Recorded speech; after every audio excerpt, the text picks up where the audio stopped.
ஆப்கி அதாலத்தில் முன்னாள் union minister Smriti Irani மீது உள்ள குற்றச்சாட்டு. இவங்க திமிரா நடந்துக்குவாங்க. அதாவது பாத்தீங்கன்னா, நீங்களே இந்த விஷயத்தை ஒத்துக்கிட்டீங்க. எல்லாரும் சொல்ற விஷயம் இவங்க ரொம்ப அரகண்ட்னு. மக்கள் நீதிமன்றத்துல தீர்ப்பு கொடுக்கறாங்க. அதாவது இதுல 2 விஷயம் இருக்கு. உதவி கேட்காத பெண்களை பார்த்து மக்களுக்கு பழக்கம் கிடையாது. அரசியல்ல சுத்தமா கிடையாது. மக்களுக்கு ஒரு பெண் என்னால முடியும்னு சொல்றத கேட்கறதுக்கு முடியாது. ஒரு நார்மல் பெண் உண்மையை சொல்லி கேட்கறதுல அவங்களுக்கு பழக்கமே கிடையாது. அதுவும் அதிகார மயக்கத்துல இருக்கிறவங்களுக்கு சொல்லவே தேவை கிடையாது. அவங்க என்ன சொல்லுவாங்க? ஓ, ஏன் கால்ல விழமாட்டாளா? மக்கள் இத ஒரு பழக்கமாவே பார்க்கறதில்ல. ஏன்னா பெண்ணுக்கு ஒரு முக்கியமான விஷயம், அவளை யாருமே பலவீனமா நினைக்க கூடாது. என்னை யாராவது பலவீனமா நினைச்சாங்கன்னா அது எனக்கு ஒரு பெரிய பிரச்சனையாயிடும். நான் எப்பவுமே தலை நிமிந்துதான் நிப்பேன், குனிய மாட்டேன். இது ஒன்னும் திமிர் பிடிச்ச விஷயம் கிடையாது, சுயமரியாதை. இது அரசியலை பத்தி மட்டும் இல்ல. மும்பைல, அதாவது பிலிம் பார்ட்டிஸா இருக்கட்டும் இல்ல டிவி ஷோ பார்ட்டிஸா இருந்தாலும் ஸ்மிருதி இராணி போறதில்ல. சில பேர் அதுக்காகவும் திமிர் பிடிச்சவன்னு சொல்லுவாங்க. அப்படியா? பார்ட்டிலெல்லாம் எனக்கு வேலையே கிடையாது. குடிச்சு போதையில இருக்கிற இடத்துல எனக்கு அங்க வேலையே கிடையாது. அதிகார மயக்கத்துல இருக்கிற இடத்துலயும் எனக்கு வேலை கிடையாது. மக்கள் ஒப்பந்தக்கார மயக்க இடத்துக்கு நான் எப்பவுமே போக மாட்டேன். நம்ம நாட்டை யாராவது கேவலப்படுத்தி பேசினாங்கன்னா அல்லது தகாத வார்த்தைகள்ல பேசினாலோ நான் அதை பார்த்துட்டு சும்மா இருக்க மாட்டேன். அதாவது எந்த பெண்ணா இருந்தாலும் சரி, எந்த கட்சியா இருந்தாலும் சரி, அவங்க எந்த ஜாதியா இருந்தாலும் சரி, அந்த பெண்ணுக்கு எதிரா யாராவது மோசமா பேசினாங்கன்னா என்னால அமைதியா இருக்க முடியாது. ஏன்னா அது என்னோட குணம். இன்னொரு விஷயத்தையும் அரோகன்ஸ்னு சொல்றாங்க. அவார்ட் ஃபங்க்ஷனுக்கு போனா எனக்கு அவார்டு கொடுக்காதீங்க, இந்த சின்ன பசங்களுக்கு கொடுங்கன்னு சொல்றீங்க. அப்படிதானே இருக்கணும். நான் தொடர்ந்து 8 வருஷம் அவார்டு வாங்கிட்டே இருந்தேன். என்னோட இண்டஸ்ட்ரியில இன்னும் நிறைய ஆக்ட்ரஸ் வந்திருக்காங்க. என்னோட ஷோ அப்போ ரொம்ப பாப்புலரா இருந்தது. எனக்கு இது வேண்டாம். நல்ல அனுபவம் வாய்ந்த இல்ல வேற திறமசாலியான யாராவது ஒருத்தவங்க வந்தாங்கன்னா அவங்க கடுமையா உழைச்சிருப்பாங்க. அவங்கள ஒதுக்கி வச்சுட்டு நான் பாப்புலரா இருக்கேன்றதுக்காக. அதனால நான் சொல்லிட்டேன், நீங்க எனக்கு மரியாதை கொடுத்தீங்க. இப்ப புது தலைமுறை வருது, அவங்களுக்கும் வாய்ப்பு கொடுங்க, நல்ல விஷயங்கள் பண்ணுவாங்கன்னு. இதுல தப்பு என்ன இருக்கு? அரகன்ஸ் கிடையாது. நாம பாதைகளை உருவாக்கலனா மத்தவங்களுக்காக தன்னால நிறைய பேர் தலைவரா ஆவாங்க. ஆனா மத்தவங்கள தலைவரா உருவாக்குறது இருக்குல்ல, அதுதான் சரியான வழிகாட்டுதல். என்ன பொறுத்த வரைக்கும் உங்களோட அரோகன்ஸ் அது பட உலகத்திலயா இருக்கட்டும் அரசியலா இருக்கட்டும் நல்ல விஷயம் தான்.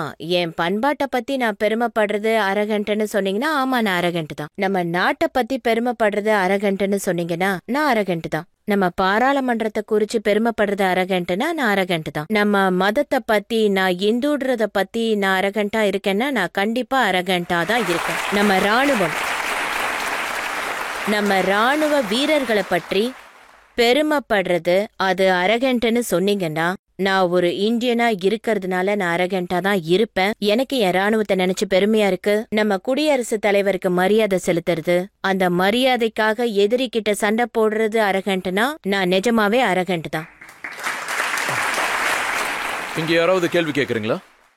மேடம், உங்களுக்கு சாப்பிடுறது ரொம்ப பிடிக்குமா? நீங்க எங்க போனாலும் அங்க நல்ல சாப்பாடு எங்க இருக்குன்னு உங்களுக்கு முன்னாடியே தெரிஞ்சிடுமா? நீங்க சொல்றது உண்மைதான். ஆனா எனக்கு அந்த 5 ஸ்டார் ஹோட்டல்ஸ பத்திலாம் தெரியாது. கையேந்தி பவன் வண்டி கடையிலலாம் என்ன விக்கிறாங்களோ, ஏதாவது சின்ன கடை இருந்தா அது எனக்கு தெரியும். ஆமா, உண்மைதான். உங்களுக்கு தெரியுமா? ஒரு 4-5 சிட்டி பேரை நான் சொல்றேன். அட கடவுளே, தயவு செஞ்சு வேண்டாம். அமிர்த்சர், கேசர் கா டாபா, தூண்டி விடாதீங்க. லக்னோ, சுக்லாஜியோட சாட் பஜார், அப்புறம் இந்தோர். ரஜித் சார், இண்டோர்ல ஒரு இடம் ஒன்றும் கிடையாது. இண்டோர்ல செப்பன் வாங்க எங்க போகணும்? சரி, பீகானேர். நான் பீகானேர்ல இருந்து இப்பதான் வந்திருக்கேன். இன்ஃபேக்ட் மேகல்வால்ஜி அங்க இல்ல. அதாவது பீகானல் பாராளுமன்ற தலைவர் அவரோட மனைவி இந்த பசங்களுக்கு தெரியாதுன்னு நினைக்கிறேன். அந்த பின்னாடி கொஞ்சம் பெரியவங்க அவங்களுக்கு தெரியும்னு நினைக்கிறேன். ஒரு பர்பல் மாத்திரை மாதிரியே இருக்கும், மீன் மாதிரியே இருக்கும், கொஞ்சம் புளிப்பா இருக்குமே, அது ரொம்ப சூப்பரா இருக்கும். அர்ஜுன் மேக்வால்ஜியோட மனைவி கடந்த 20 வருஷமா பிக்கானேர்ல இருந்து எனக்கு வாங்கிட்டு வருவாங்க. மேடம் நீங்க பானிபூரி சாப்பிடுவீங்களா? அப்புறம் இன்னொன்னு, டெல்லியில இருந்து யார் வந்திருக்கீங்க? டெல்லியில இருந்து பானிபூரிய பத்தி யார் கேட்டாங்க? நீங்க டெல்லியா? உங்களுக்கு கலேவா தெரியுமா? கோல் மார்க்கெட்ல கலேவாக்கு முன்னாடி பெங்கால் ஸ்வீட் ஹவுஸ் இருக்குல்ல, அதுக்கு பக்கத்துல பானிபூரி விப்பாங்க பாருங்க, அந்த கடைக்கு போங்க. அவங்க அப்பா கடை வச்சிருந்தப்போ என்னோட அப்பா அங்க கூட்டிட்டு போவாரு. முன்னாடி லேடி ஆர்டிங் ஹாஸ்பிட்டல் இருக்கு, அங்கதான் நான் பிறந்தேன். அப்புறம் கேரட் அல்வா சாப்பிடணும்னா, கேரட் அல்வா சாப்பிடணும்னா அது கலைவால நல்லா கிடைக்கும். இங்க குர்கால இருந்து யார் வந்திருக்கா? யாராவது வந்திருக்கீங்களா? குர்காவ்ல நீங்க ஆபீஸ் போறீங்களா? அங்க நியூ காலனில ஒரு ஷூ கடை இருக்கு, அங்க சூப்பரான டூடா கிடைக்கும், அங்க அருமையான சமோசா கிடைக்கும் சோலையோட சேர்த்து. அப்புறம் பட்னா சில பேர் கேக்குறாங்க. மேடம் பட்னால என்ன ஃபேமஸ்? ஹனுமான்ஜி கோயிலுக்கு பக்கத்துல. ஆமா அந்த கோயிலுக்கு பக்கத்துல. நிதின் நவீன் வந்து அவர் அங்க சட்டமன்ற உறுப்பினரா இருக்காரு, நம்ம தேசிய ஊடக இணைத்தலைவரா இருக்காரு. அந்த ஹெட் வந்து சந்தே மயூகிஜி, அவர் எம்எல்சி. அப்புறம் என்ன நிதின் அண்ட் சஞ்சய் துர்கா பூஜை டைம்ல மொத்த பட்னாவும் ஒரு கிரவுண்டா எனக்கு சுத்தி காட்டினாங்க.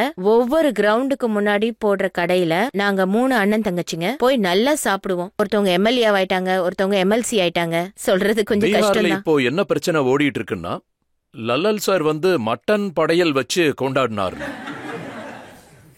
அதாவது ஆடி மாசங்கிறது பக்திக்குரிய விஷயம். அதோட லலன்ஜி ஒரு அனுபவம் வாய்ந்த தலைவர். என்ன பொறுத்த வரைக்கும் இந்த மாதிரி விஷயங்கள சில சமயம் அரசியலோட கருவியும் ஆயுதங்களாவும் மாறிடும். அதாவது என்ன பொறுத்த வரைக்கும் ஒவ்வொருத்தரோட நம்பிக்கை, பக்தி, அதை நம்ம எல்லாருமே கண்டிப்பா மதிச்சாகணும். சில பேர் ஆடி மாசத்துல அவங்களோட பக்தி அடிபடுறதா நினைப்பாங்க, அதுக்கு நம்ம நிச்சயமா மதிப்பு கொடுத்தேதான் ஆகணும். ஒருவேளை ஆடி மாசம் இல்லன்னா லக்னோல உங்களுக்கு பிடிச்ச கபாப் நான்வெஜ் சாப்பிடுவீங்களா? என்னோட சர்நேமே இரானி தான். பார்சி வந்து இயற்கையிலேயே அவங்க நான் வெஜிடேரியன் தான். நீங்க ஒரு மருமக ரூபத்துல பாத்தீங்கன்னா நான் என்னோட புகுந்த வீட்டோட பண்பாட்டை ஃபாலோ பண்ணாம எப்படி இருக்க முடியும் நீங்க சொல்லுங்க? அப்படி பாத்தீங்கன்னா என்னோட அம்மா வந்து பெங்காலி, அவங்க மச்சி ஜோல்பாத் தான் சாப்பிடுவாங்க. அந்த பெங்காலில ரிஜித் சார், அதாவது அது ஒரு நல்ல கல்ச்சர் அஃபினிட்டின்னு கூட சொல்லலாம், இல்ல நல்ல பிஹேவியர்னு கூட சொல்லலாம். முதல் தடவை என்னோட கட்சிக்கார் என்ன அங்க பார்த்ததும் அங்க என்ன டெஸ்ட் இருக்கணும் தெரியுமா? அதாவது நீங்க ரியல் பெங்காலியான்னு பாப்பாங்க. எங்க குடும்பத்துல ஒரு மாச் இருக்கும் எல்லிஸ், அதை எப்படி சாப்பிடுவாங்க, அது முடியுமா முடியாதான்னு பாப்பாங்க.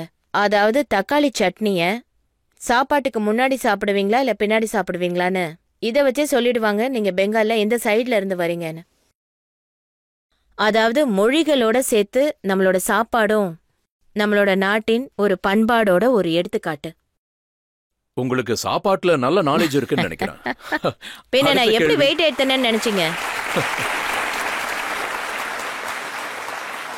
மலையோ பனாரஸ்ல சாப்பிட்டிருக்கீங்களா? நீங்க பனாரஸ்ல மலையோ சாப்பிட்டிருக்கீங்களா? அப்புறம் அந்த லக்னோக்கார் எங்க போயிட்டாரு? ராம் ஆசரே பான் சாப்பிட்டிருக்கீங்களா? ராமாசரி பான் பாத்தீங்கன்னா ஒவ்வொரு சண்டேவும் அடல்ஜி வர சொல்லுவாரு, அவர் வீட்டுக்கு வந்து கொடுப்பாங்க. எனக்கு ராமாஸ்ரீ மலைப்பான் அடல்ஜி மூலமா தான் தெரியும். யாரோ சொன்னாங்க நீங்க அமேட்டிக்கு போனா நீங்க சாப்பிடுறதுக்கு கோபி மஞ்சூரியன் கொடுப்பாங்களாமே.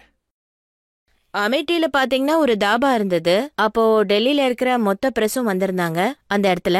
அவங்களுக்கு இந்த கிராமத்து சாப்பாடு பிடிக்காது, வேற என்ன பரிமாறுறதுன்னு கேட்டாங்க. நான் அப்ப அந்த கடையில கேட்டேன் என்ன இருக்குன்னு. அக்கா நான் கோபி மஞ்சூரியன் செஞ்சுட்டு இருக்கேன்னு சொன்னாரு. நான் அவர்கிட்ட கேட்டேன் கோபி மஞ்சூரியன்லாம் நீங்க செய்வீங்களான்னு. அவர் சொன்னார், அக்கா நீங்க சாப்பிட்டு பாருங்க, நான் சாப்பிட்டா என்ன ஆகும்னு கேட்டேன். அதுக்கு அவரு எல்லாருமே சாப்பிட ஆரம்பிச்சிருவாங்கன்னு சொன்னாரு. எங்க கடையும் ரொம்ப சிறப்பா போகும்னு சொன்னாரு. என்னால அந்த நார்மல் ஃபுட் கோபி மஞ்சூரியன் அவ்வளவு விலையாயி போயிடுச்சு தெரியுமா உங்களுக்கு? நீங்க சொன்னதை கேட்டா இனி எல்லா கடையிலயும் ரேட் ஏத்திடுவாங்க. இன்னொருத்தர் ஏதாவது கேள்வி கேட்கலாம்? என்னோட கேள்வி என்னன்னா, உங்களோட ஃபேவரட் பாட்டு என்ன? அடிக்கடி என்ன பாட்டு கேட்க விரும்புவீங்க? ரெண்டுமே கிஷோர் குமார் சார் பாட்டு தான். நான் இத சொல்லியே ஆகணும். நீங்க ஒரு ஆக்ட்ரஸை இந்த பாக்ஸ்ல உட்கார வச்சிருக்கீங்க, ஆனா வெறும் ஒருத்தரோட குரலால எவ்வளவு மோசமான ஆக்ட்ரஸா இருந்தாலும் அவங்களுக்கு உயிரை கொடுக்கறது ஹரிஜித் சிங் சார்.